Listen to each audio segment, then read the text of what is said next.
नमस्ते। मैं रेनोस वैकिस, विश्व बैंक में प्रमुख अर्थशास्त्री और accelerating development ideas for impact का आपका मेजबान हूं। यह आपका सामान्य पॉडकास्ट नहीं है। ये आर्थिक विकास के लिए विश्व बैंक संस्थान द्वारा आपके लिए लाई गई एक एआई संचालित बातचीत है, जहां हम एक लक्ष्य को ध्यान में रखते हुए नवीनतम शोध को उजागर करते हैं, बड़े विचारों को वास्तविक दुनिया के प्रभाव में बदलना। चलो शुरू करते हैं। परिचय के लिए धन्यवाद रेनॉस। पिछले कुछ दशकों में टैरिफ में काफी कमी आई है, लेकिन आज वैश्विक व्यापार का लगभग 90% हिस्सा टैरिफ से नहीं बल्कि तकनीकी नियमों से निर्धारित होता है। पिछले एपिसोड में हमने ये समझा कि मानक प्रणाली अक्सर क्यों विफल हो जाती है, जिससे देश कम गुणवत्ता और अधिक लागत के चक्र में फंस जाते हैं। लेकिन जमीनी स्तर पर इसका मतलब क्या होता है? निर्यात करने की कोशिश कर रही किसी कंपनी के लिए इसका मतलब हो सकता है कि उसे बार बार एक ही प्रमाणन के लिए भुगतान करना पड़े। किसी अस्पताल के लिए ये सुरक्षित सर्जरी और टाली जा सकने वाली जटिलता के बीच का अंतर हो सकता है। ये world development report 2025 standards for development mini series का दूसरा एपिसोड है। आज हम अध्याय 4 और 5 पर केंद्रित करते हैं। यहाँ होना बहुत अच्छा है। स्टैंडर्ड्स आर्थिक विकास और ह्यूमन डेवलपमेंट के ऐसे इनविजिबल इंजन्स की तरह काम करते हैं। ये तय करते हैं कि ग्लोबल मार्केट्स में असल में कौन पार्टिसिपेट कर सकता है। साथ ही ये हमारी रोजमर्रा के हेल्थ केयर और एजुकेशन की क्वालिटी भी निश्चित करते हैं। लेकिन यहाँ एक साफ फ्रिक्शन पॉइंट भी है। जब स्टैंडर्ड्स सही तरीके से डिजाइन नहीं होते या किसी देश की असली क्षमता से मैच नहीं करते, तो वे अनजाने में बैरियर्स बन जाते हैं। इससे डेवलपिंग कंट्रीज ट्रेड से बाहर रह जाती हैं और कमजोर लोगों को बेसिक सर्विसेज भी नहीं मिल पाती। हाँ, अब मैं समझ पा रहा हूँ। ये एक डबल एज्ड स्वॉर्ड जैसा है। आज हम पॉलिसी मेकर्स के लिए दो अहम एरियाज को समझ रहे हैं। पहले हम चैप्टर 4 से ग्लोबल ट्रेड स्टैंडर्ड्स के जटिल और उलझे हुए जाल को कैसे संभालें, ये देखते हैं। फिर इसे चैप्टर 5 से जोड़ते हैं। हम समझते हैं कि हेल्थ और एजुकेशन में स्टैंडर्ड्स को लागू करने के लिए फेज्ड और प्रोसेस ओरिएंटेड अप्रोच क्यों ह्यूमन कैपिटल बनाने के लिए बहुत जरूरी है। चलिए ट्रेड से शुरू करते हैं। दुनिया जिस तरह ट्रेड को रेगुलेट करती है उसमें पूरी तरह बदलाव आ चुका है। ज्यादातर लोग मानते हैं कि देशों के बीच बिजनेस करने में टैरिफ सबसे बड़ी रुकावट होते हैं, लेकिन डेटा कुछ और ही दिखाता है।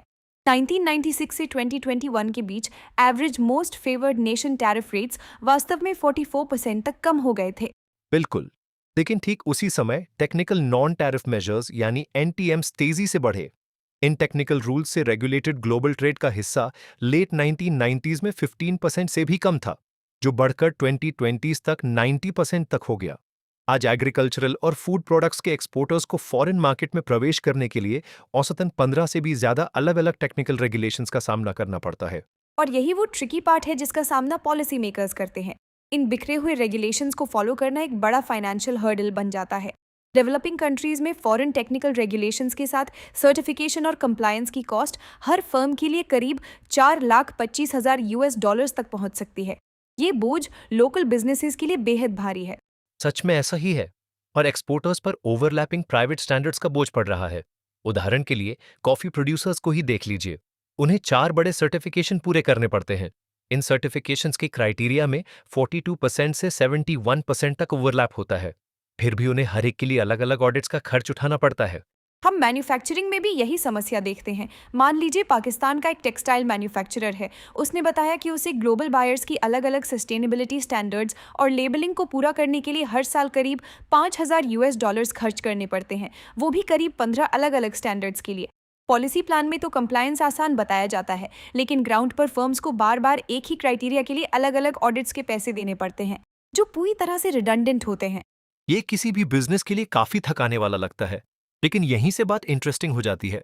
रिपोर्ट इसे ठीक करने के कुछ खास पॉलिसी स्टेप्स बताती है, जिसकी शुरुआत डोमेस्टिक क्वालिटी इंफ्रास्ट्रक्चर बनाने से होती है। जब देश के अंदर कैपेसिटी कम होती है, तो सर्टिफिकेशन बहुत महंगा पड़ता है। ये एक बहुत अहम बात है। ऑडिटिंग कैपेसिटी में फर्क देखिए। इथियोपिया में आईएसओ स्टैंडर्ड्स के लिए 100 से भी कम ऑडिटर्स हैं, जबकि जर्मनी में 12,000 हैं। लोकल टेस्टिंग और ऑडिटिंग को बढ़ाने से लोकल फर्म्स को अपने प्रोडक्ट सैंपल्स बाहर भेजने की जरूरत नहीं पड़ेगी। इस छोटे से बदलाव से कॉस्ट्स काफी कम हो जाती हैं। अच्छा, पास में इंफ्रास्ट्रक्चर होने से सब कुछ बदल जाता है। अगला सोल्यूशन है फॉरेन डायरेक्ट इन्वेस्टमेंट यानी एफडीआई का सही इस्तेमाल करना। एफडीआई के जरिए टेक्नोलॉजी और बेहतर क्वालिटी प्रैक्टिसेस सीधे आ सकते हैं। बस शर्त यह है कि लोकल कैपेसिटी भी उसके साथ कदम मिलाकर चले। ट्यूनीशिया इसका एक बेहतरीन उदाहरण है।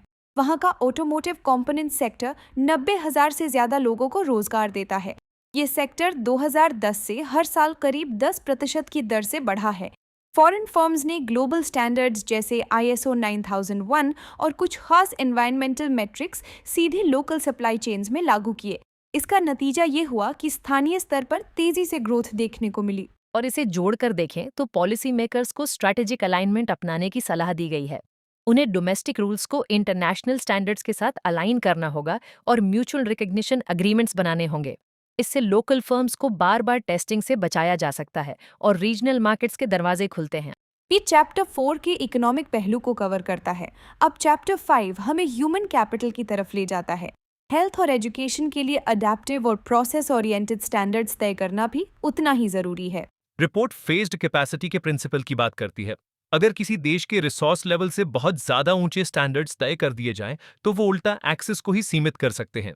डेटा बताता है कि देशों को सबसे अच्छे नतीजे तब मिलते हैं जब वे स्टैंडर्ड्स को अपनी मौजूदा कैपेसिटी के हिसाब से तय करते हैं।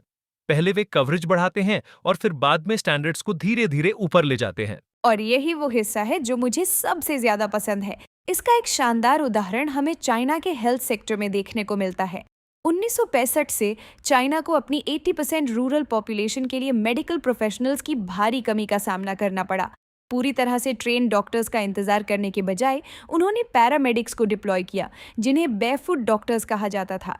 ये प्रोग्राम 1975 तक बढ़कर लगभग 1.6 मिलियन लोगों तक पहुंच गया। और उनसे पूरा मेडिकल डिग्री लेने के बजाय उन्हें एक प्रैक्टिकल और रिजल्ट्स ओरिएंटेड मैनुअल के जरिए ट्रेन किया गया, जो प्राइमरी केयर पर फोकस करता था। इस अडेप्टिव स्टैंडर्ड की वजह से 1978 तक चाइना की लाइफ एक्सपेक्टेंसी बढ़कर 63 साल हो गई। फिर जैसे जैसे देश की कैपेसिटी बढ़ी, 1984 में स्टैंडर्ड को आधिकारिक तौर पर बढ़ा दिया गया। इसके बाद पैरामेडिक्स को फॉर्मल टेस्ट पास करके सर्टिफाइड विलेज डॉक्टर्स बनना पड़ा। ये समय के साथ स्केल अप करने का एक बेहतरीन उदाहरण है, लेकिन यहाँ एक और बड़ा लेसन भी है कि हमें किस तरह के स्टैंडर्ड्स का इस्तेमाल करना चाहिए। इनपुट स्टैंडर्ड्स के साथ प्रोसेस स्टैंडर्ड्स को भी जोड़ना जरूरी है। मैं आपको सिर्फ इनपुट पर आधारित रिफॉर्म्स की कमी समझाता हूँ। कृपया बताएं। 2016 में पाकिस्तान ने पब्लिक सेक्टर में टीचर रिक्रूटमेंट में सुधार किया। उन्होंने एक स्टैंडर्डाइज्ड टेस्ट पास करना जरूरी कर दिया। नई टीचर्स के पास पोस्ट ग्रेजुएट डिग्री होने की संभावना काफी ज्यादा थी, यानी डिग्री एक इनपुट स्टैंडर्ड बन गई। लेकिन इसके बावजूद स्टूडेंट्स की लिटरेसी और न्यूमरेसी के नतीजे असल में गिर गए। ये रिफॉर्म इस बात को बेहतर नहीं कर पाया कि टीचर्स क्लासरूम में कैसे पढ़ाते हैं। ये बिल्कुल सही बात है। आपके पास जितने भी अच्छे क्रेडेंशियल्स हों, लेकिन असली फर्क टीचिंग प्रोसेस से पड़ता है। इसके विपरीत रिपोर्ट अडेप्टिव करिकुलम्स की सफलता को दिखाती है। एजुकेशन में अक्सर करिकुलम्स बच्चों की असली लर्निंग से ज्यादा तेजी से आगे बढ़ जाते हैं। बिल्कुल, इंडिया का teaching at the right level यानी TARL प्रोग्राम एक शानदार मॉडल है। ये बच्चों को उनकी मौजूदा कॉम्पिटेंसी लेवल के हिसाब से पढ़ाने पर ध्यान देता है, ना कि उन्हें एक जैसे और ज्यादा मुश्किल ग्रेड लेवल स्टैंडर्ड में फिट करने की कोशिश करता है। उत्तर प्रदेश में TARL लर्निंग कैंप्स ने उन बच्चों की संख्या को दुगना कर दिया जो एक पैराग्राफ या कहानी पढ़ सकते थे। ये सिर्फ प्रोसेस को बच्चे के हिसाब से ढाल कर ही एक बहुत बड़ा इंप्रूवमेंट है। रिपोर्ट ये भी बताती है कि बेंचमार्क्स और चेकलिस्ट्स की ताकत कितनी बदल देने वाली हो सकती है। ये सब काफी प्रैक्टिकल और आसानी से लागू करने लायक लगता है। ये बहुत ही प्रैक्टिकल और लागू करने लायक है। ब्राजील के सियरा स्टेट में करिकुलम, टीचर एक्सपेक्टेशंस और म्यूनिसिपल फंडिंग को एक क्लियर बेंचमार्क के आसपास अलाइन किया गया। नियम बहुत सिंपल था। हर बच्चा ग्रेड 2 के अंत तक पढ़ने लिखने में सक्षम होना चाहिए। इस एक स्टैंडर्ड को लगातार मॉनिटर करके स्टेट ने अपना नेशनल एजुकेशन क्वालिटी इंडेक्स यानी IDEB स्कोर 2005 के 3.2 से बढ़ाकर 2023 में 7.7 कर लिया। उस दौरान स्कोर को दोगुने से भी ज्यादा बढ़ा दिया गया। और हेल्थ प्रोसेस चेकलिस्ट्स में भी हमें ऐसी ही सफलता देखने को मिलती है। स्टैंडर्डाइज्ड प्रोटोकॉल्स बहुत इफेक्टिव और लो कॉस्ट पाए होते हैं। WHO सेफ सर्जरी चेकलिस्ट के 8 हॉस्पिटल्स में किए गए ग्लोबल टेस्ट में सर्जिकल कॉम्प्लिकेशंस 36% तक कम हुए और डेथ्स में 47% की कमी आई।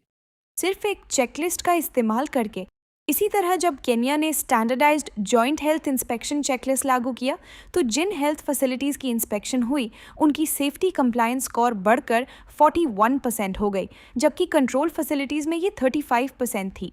असल में इसका मतलब है कि एक लोकल क्लिनिक रोज एक सिंपल प्रिंटेड लिस्ट को फॉलो करके ये सुनिश्चित करता है कि इक्विपमेंट साफ सुथरा और सुरक्षित हो। ये सीधा साधा तरीका है और तुरंत जान बचाने में मदद करता है। आज हमने बहुत जरूरी बातें कवर की हैं। स्टैंडर्ड्स का सही फायदा उठाने के लिए पॉलिसी मेकर्स को ग्लोबल इंटीग्रेशन और लोकल रियलिटीज के बीच बैलेंस बनाना होगा। इकोनॉमिक क्षेत्र में इसका मतलब है ट्रेड रेगुलेशंस को हार्मोनाइज करना और डोमेस्टिक ऑडिटिंग कैपेसिटी में निवेश करना।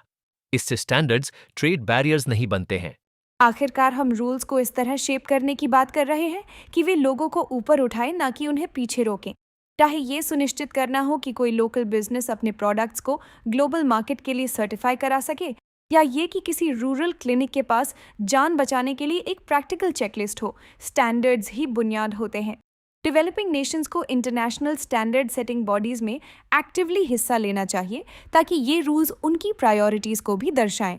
जब देश स्टेप बाय स्टेप अपनी कैपेसिटी बनाते हैं और ऐसे प्रोसेसेस पर ध्यान देते हैं जो ग्राउंड पर सच में काम करते हैं, तो वे ट्रेड और ह्यूमन वेलबींग के लिए बहुत बड़ी पोटेंशियल को खोल देते हैं। अब आपकी बारी रेनॉस। हमारे साथ जुड़ने के लिए धन्यवाद। आप हमारी वेबसाइट पर पूरी रिपोर्ट पा सकते हैं। बस डिस्क्रिप्शन में दिए गए लिंक पर क्लिक करें। आने वाले एपिसोड के बारे में सबसे पहले जानने के लिए सब्सक्राइब करना न भूलें। और जाने से पहले आपने जो सीखा है उसे आप व्यवहार में कैसे लाने की योजना बना रहे हैं, और आप हमसे किन विषयों पर बात करना चाहेंगे। हमें यह जानकर खुशी होगी। तब तक के लिए अलविदा।